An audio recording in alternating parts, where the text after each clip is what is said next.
All right, welcome everybody to another episode of Achieve 10X TV. My name is Jimmy Yin. I'm a licensed acupuncturist, herbalist, and nutritionist. And this series is our health expert series where I'm going around the world, not just the US, but around the world. And I'm finding specialists and experts in their field.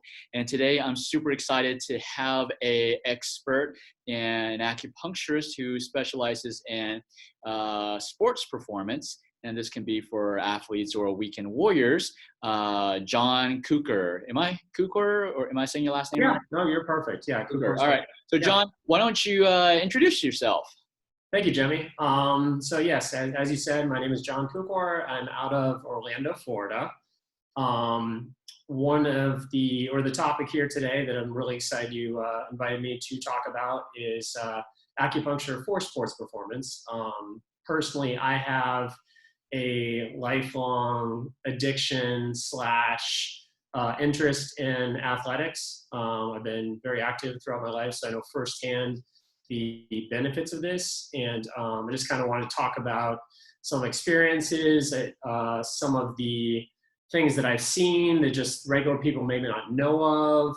I've worked with weekend warriors, professional athletes, run the gamut of people everywhere. And there's so many different things that we can utilize acupuncture for with regards to athletics. I think it's really exciting. Nice. So let's talk about, athletes first. Since you said you worked with athletes, like professional athletes, and then we'll talk about the weekend warriors because that's probably a majority, 99% of the world. Okay. Totally. I've been very fortunate here in Florida. We have a lot of professional athletes, whether they live here full time or they are here in the off season, that have a residence down here due to the weather and then, possibly tax reasons. But we have a really large base. So we also do have professional sports teams. We have a soccer team here called Orlando City Soccer. I have worked with several of the players there previously. I am affiliated with an MMA gym that I've worked on several people that are in the UFC there that are up and coming, pretty exciting. And I've worked previously with a couple MLB players and some people from the NFL as well. Nice. So what are some of the common things that these professional athletes come to you for? So it's pretty interesting because the way we look at it is different sports will lean towards different injuries, if you will. So soccer players, for example, very often they have hip issues with all of the running that they're doing and the kicking. And it's a very physical sport, actually. So there's a lot of contact, falling down, that sort of thing. So a lot of times I find issues with their quads, their hamstrings, their hip flexors, their adductors, the muscles on the inside of the leg, and that whole pelvic girdle, as we call it. So that's one of the things I really like to focus on for soccer players. With anyone I do an evaluation. And then I've worked with MLB, for example. Let's say I worked on a baseball pitcher. So a lot of shoulder issues. Anyone who's ever played very serious professional baseball will admit that the human body was not designed to throw the ball 100 miles an hour. It's an amazing feat, and a lot of people do it very well, but that takes a tremendous toll on the body. And as a result, it's really important to utilize certain techniques to continue to take care of yourself, because at some point, no matter how good you are, you're going to be done with your sport, and you want your quality of life to, not really be affected afterwards. You want to be moving around well, you don't want to be in pain at night, those sorts of things. Yeah, it's interesting you said that because there was a documentary probably years ago about NFL players, with the concussions. And it's they spend just a small portion of their life and they're getting hit, and then now they're suffering for the rest of their life. So that leads to my next question is why do these athletes, these professional athletes come to you? What's their reason? That's a really good question. So acupuncture is still, as a profession, not really at the forefront. We're getting a lot more acknowledgement, and a lot more people have at least heard of us now, whereas 10, 15, 20 years ago, it was still kind of in the back burner, and people, for the most part, probably didn't even really consider it. The reason these athletes are coming to see me or other colleagues of ours is because the team physician, the team medical team works only under certain parameters. And they may have somebody on staff. I know some people that do work for teams, but in general, to really get the best treatment, unfortunately, athletes, I've found, and from research and talking to people, have to generally seek outside care because the team physicians, they may have a chiropractor, they can only do so much. They're working for the team, they're not working necessarily for the athlete as well. And many times working for the team, they may have the team's best interest over the athletes, which the athlete is essentially a commodity, and their goal is to get them out on the field, or court, or whatever they're playing on. So it might not be, hey, this is your long-term health answer, which I will look at with my patients. It makes sense? Yeah, no, that makes perfect sense. I mean, it's a different perspective. I mean, if you're not a professional athlete, then you probably may not know that. But as a avid tennis player myself, I grew up. I started late, but I knew a lot of friends that they wanted to turn pro, so they started playing tennis, at 5 years old. And so they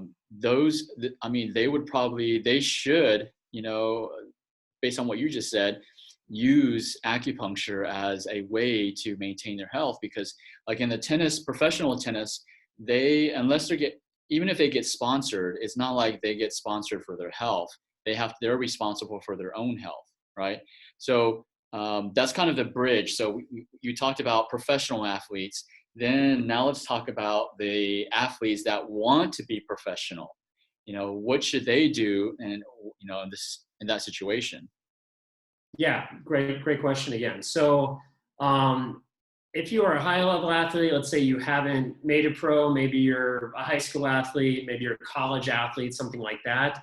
Acupuncture, as far as what we call maintenance, so even if you don't have, say, pain, just the repetition of your activity is going to create imbalances throughout the body. So that's why it's really key, before those imbalances lead to some issues in your hip and causing an ankle problem, for example, that you get continuous care just for what we call maintenance, and just look at those problem areas. And there's kind of sports specific treatments you can do, like what I was talking about before, the different sports will impact certain areas more than the other. But I think that is a very good way to do it. Yeah. So what other ways? So you're looking at professional athletes are looking at when they get injured, so they come to you, and also to keep them. You're saying that you want to keep them, on the field or on the court, and that's why they need to continue to see you, because they're going to continue to play. That's how they're making their living. Yeah. And so these up and coming athletes, these high performance athletes, I've got a patient right now who's, a swimmer that may be swimming for the UK swim team, the Olympics team. And so, you're saying that, even if they don't have any ailments, they need to continue to, get regular acupuncture treatments. Why is that? What does acupuncture do that's different from, what their strength training? So any just repetition, continuous exercise will, like swimmer, for example, let's say you're doing crawl stroke. So you're moving your shoulders, your rotator cuff muscles, yep, your deltoids, all those muscles. I mean, you do use your legs and your core as well, but just tremendous amount of work. And I mean, depending upon their event, I mean, they're probably doing several miles a day, I'm guessing. Yeah. Like a lot of really intense swimming. So the reason is we're talking compared to somebody that maybe walks half a mile, like this is like Superman level of activity. I mean, this is insane. So they can do it. They are able to push their body through building up over time. I'm sure probably started very young at 3, 4, or 5, maybe even younger. And it's been a lifetime progression through this. But your muscles are continuously breaking down. And with this repetition, there can be something that very often they experience, which is called motor muscle inhibition. So the muscles are technically not firing as well. It's not necessarily that they're weak, but the motor nerve that fires that muscle and has it act strong, if you will, that is inhibited through all this repetition of activity. So anytime you have a tremendous amount of activity, you are highly likely to get this motor muscle inhibition. The range of motion is generally impaired as well, and acupuncture can help to move the fluids and help to release the connective tissue fascia. Many people hear about nowadays. It's a more up and coming term. A lot of research coming out about that.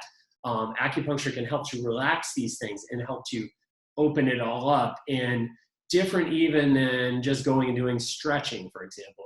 Stretching can be great, but the insertion of the needle, it has not only a systemic effect, but a localized effect where you insert. And if you as a clinician are very specific and very tactical about your approach, you can get really phenomenal results, which then the athletes will see in their performance. Nice. So if I'm hearing you correctly, is these up and coming athletes, why they should seek out acupuncture is to really maintain their performance, maintain their top level performance, because they're trying to become professional. So they need to be on their game all the time. Like they don't have, the time to be off one day, right? Because that could determine if they become professional or not. Yeah, no, 100%.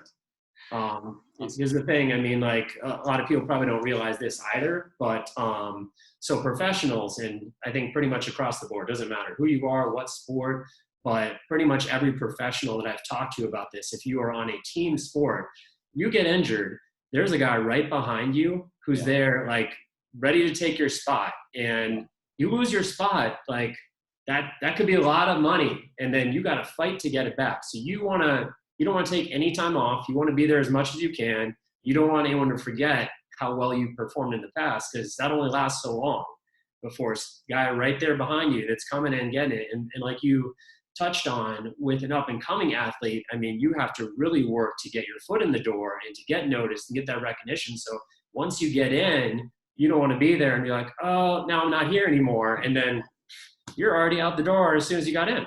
Exactly. No? I think that was Tom Brady's story, right? I think he was a backup quarterback, and the main quarterback got injured, and he took over. Tom Brady took over and never let it up. Yeah, absolutely. That was totally what happened. Great example. Yeah, so that's a great, because I mean he's obviously one of the best ever quarterbacks ever in the NFL. So yeah, so for for athletes that are up and coming and want to get into that professional level, definitely want to use acupuncture to maximize their performance. So let's talk about the weekend warrior. Okay, so like the rest of us who we wished we were professional, we will never get there. So this is a group that really excites me because this is where I am in my life. So, so I can definitely speak from this place. So let's take the typical weekend warrior. We'll say they work the 9-to-5 job, as they call it. They're at a desk very often. And a lot of our strength, no matter what activity we're doing, comes from our core, our glutes, that midsection area. So tennis, you're doing a backhand, rotating on your serve. Golf, that rotation we go through is swing, baseball swing, all those. You're using that whole area. So getting back to, those of us that are sitting, working at the desk, kind of like I touched on earlier about that inhibition of the muscles. So what are we doing? We're sitting on our glutes, our behind, and doing that continuously, 8, 9, 10 hours a day, 4 or 5 days a week. The body's not meant to sustain that. So when we're doing that, your glutes literally get shut off. And again, it's not that they're weak, just the nerve is not firing there appropriately because of all the compression from, let's say, your 200-pound person sitting on that over time, and that gets the nerve, not the motor muscle nerve, not firing optimally. So what we do is, in that case, we test the area, go in, do very specific techniques to restore it, maybe incorporate some soft tissue work, because unfortunately we are in the field of acupuncture, but there's so many things within that field we do. So it's not just all about putting needles in. There's many other things that can be done. Yeah.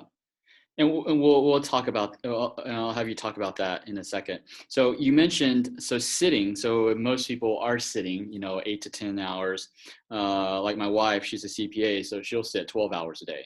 If I don't, find ways to make her get up, she will sit throughout the whole time. And so what can people do? So knowing that people, I mean, it's their job. They're going to have to sit. So what do you usually recommend your patients do, knowing that they need to sit, but then also they're a weekend warrior? So what do they need to, how do they, remedy that? So when I have people in a treatment program, I assign them homework, which may not sound like the most exciting thing, but if you want to get better, I mean, you got to be invested in the treatment. Yep. So I assign them some specific exercises, which I will have them do at home. I'll check up, make sure they're doing okay with it, if they have any questions.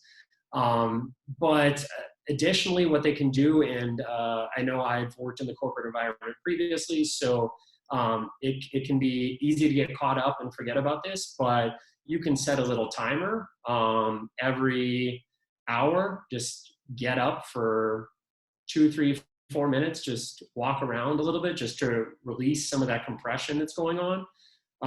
That's something that I generally would recommend, because people really don't think about this and probably are very rarely aware of it. And as clinicians, oftentimes we just assume people know these things, but they don't. Yeah. So would it make a difference? I'm just thinking, would it make it with the inhibition of the nerve? Would it make a difference if we have a little more padding in our butt? Yes and no. I don't think that's, from what I've seen from research and from clinical experience, I don't think that makes a tremendous amount of difference. I see what you're saying, because I've seen people with a more developed lower body, if you will, still experience the motor muscle inhibition that I was speaking of. But yeah, I mean, because also if you look at that, most likely they could potentially have a lot of weight in their upper body too, that's then sitting on the larger lower part. So I'm trying to tiptoe around it here. All right. So you talked about, okay, acupuncture. When you work with your patients, needles is not the only thing you do. So what are the things do you do to help, all of these 3 classes of athletes? Okay. So what I'll do sometimes, there's a technique called gua sha, which some people may be familiar with. A lot of physical therapists do a very similar technique. They call it Grafton. Some people may know it by that name. So what that involves is generally I'll put a topical on, so a little oil that will probably warm the area, and then I'll go over it with a device and just do a little light scraping, which probably sounds a little weird saying that, but it feels tremendously good. And what that helps to do is break up adhesions in the tissue, and also furthermore increase blood flow in the area. And that combined with the acupuncture can be a really good combination. Depending upon what I see, Sometimes I will do some sort of cupping. I also do several different manual techniques, which may involve like 30 seconds of a little light compression in the area. And we'll do what we call a passive movement. So I'll have the patient just let me grab, say, their leg, and I'll move it in a certain manner without them exerting any energy. And then I'll be pushing like lower back. There's one that I do for a muscle called the QL, the quadratus lumborum, that I will push there. And, no needle involved with that, but that technique works very good as part of the treatment. Okay, nice. So is it possible for an athlete, let's say an athlete, or a weekend warrior, probably athletes, they'll do whatever they need to do to get to the next level. But weekend warriors, we're not getting paid to, to hurt ourselves. Okay. And so is it possible that you can still help these weekend warriors without needles? Absolutely, definitely. I can do some of these techniques, acupuncture, and very oftentimes I do a little bit of light electric stem with it. However, if that is really not for somebody, there are other techniques that probably won't work as quickly, but other techniques that I know that are very efficient, utilizing some of the same strategies. So some of the things I've touched on already with restoring the function of the muscles, like that hip girdle area that I spoke of the soccer players. There are things that we can do without utilizing needles to restore function to that area. Absolutely. Okay, good. And I'm just thinking, okay, what could, what are some of the questions that some of these weekend warriors will ask? One of them that I get asked a lot, and I just want to see, what your experience is. They, like say, we have a lot of golfers, and so their number one thing is, if I'm getting treatments, do I have to stop playing? I would say on a case-by-case basis. Normally, I'm okay with it, but let's say golfers with that torsion of the swing, and depending upon if they're a Happy Gilmore type person and they're coming in and they really want to launch the ball off the planet, they might be putting a lot of torque on that lower part of the back. And let's say we're seeing them for an acute back sprain. So that might not be ideal while you're in that really acute.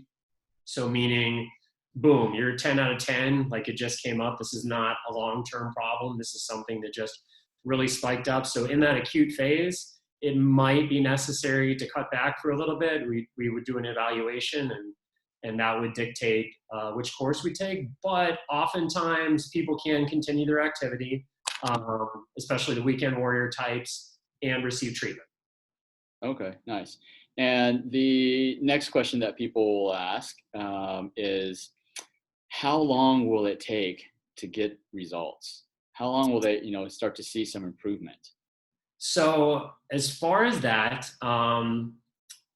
generally what we will do is twice a week is generally the optimal treatment course. And generally I'll do twice a week for 3 weeks. Do a reevaluation after that. Oftentimes with these techniques, I mean, it depends. People are in different states. People's bodies heal differently.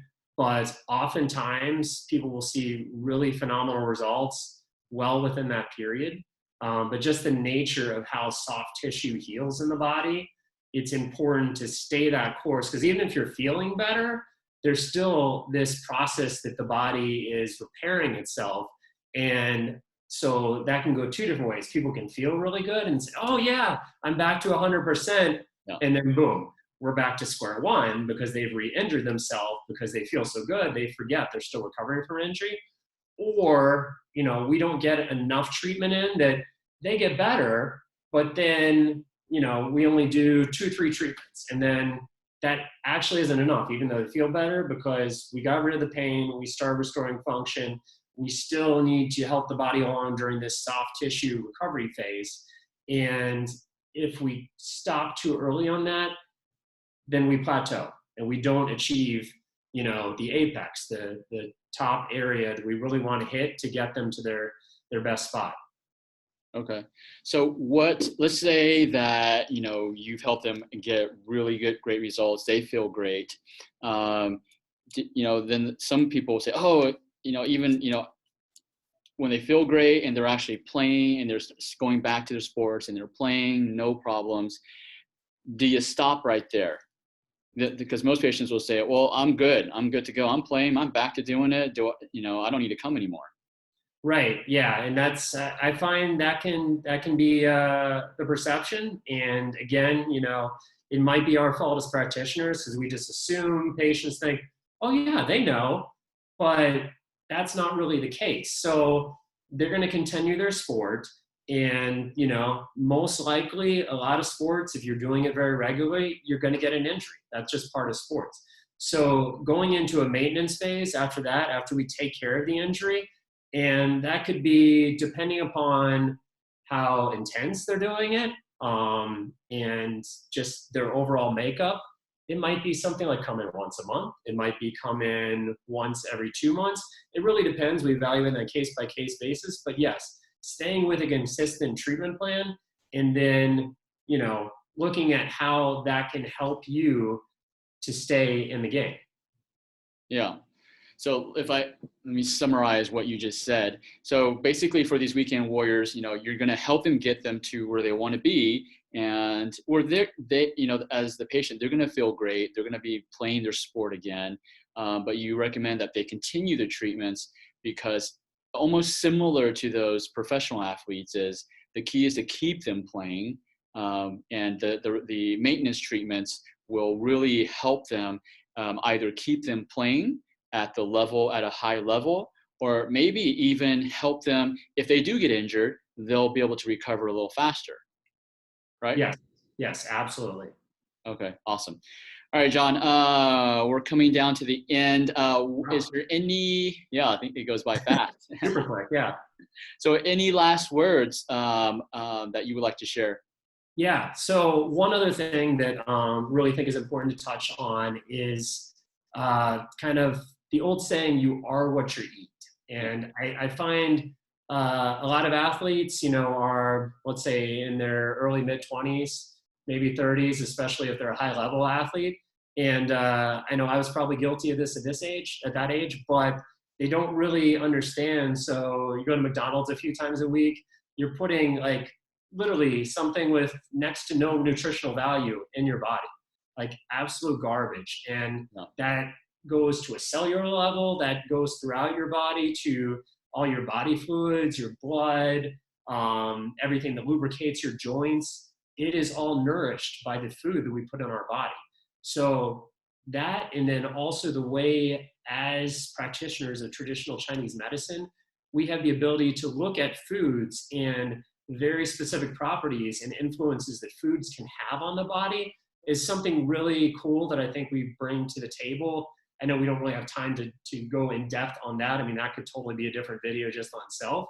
Yeah. But that is something that's really, really important because diet, sleep are right up there, probably the threefold: diet, sleep, and then you got your training there. I'd Yeah. say very equal portions of all of them. And if they're not in line, you're not going to be where you need to be. I mean, you talked about Tom Brady. I know a lot of people kind of laugh about it, but I mean, that guy's diet, and I'm not fortunate enough to hang out with him, but I'm going to guess his lifestyle and sleep schedule and everything is up there. Like, you can't top it. I guarantee it. I mean, he's 42, I think, and playing the level that he is. Is he the oldest quarterback playing right now? I don't know. He's close. Him and Drew Brees are like really close in age. I'm not sure off the top of my head who's older, but he may be. But you can tell. I mean, the difference, the performance Right. difference. There's a Yeah. huge gap. Yeah. It's Yeah. amazing. Yeah. So it sounds like not only how you help your athletes is not just with acupuncture and also the physical treatments. You actually help address the two other components that you mentioned: the sleep and the diet, which is crucial to the longevity of their career. And the training, obviously, they got to do themselves, but you help with actually 2/3 of their performance through Chinese medicine. Yes, definitely. It's a very key component and way too overlooked. Yeah, yeah, that's awesome. All right, thanks, John. I appreciate your time, and yeah, we can do a whole another episode, talk about nutrition. We can go in deeper and how you use nutrition to help your athletes. But for now, again, I appreciate your time and thank you for what you do for the athletes. And where can people find you? So my website is orlandoalternativehealth.com, obviously in Orlando, Florida. Yeah. But I've got all of my information on the website, social media, all the good stuff there. Okay. So I've tagged you in the post. So if you can put that into so people can find you. Totally. All right, John. I appreciate it. Thank you so much, Jimmy. Okay. Thank you.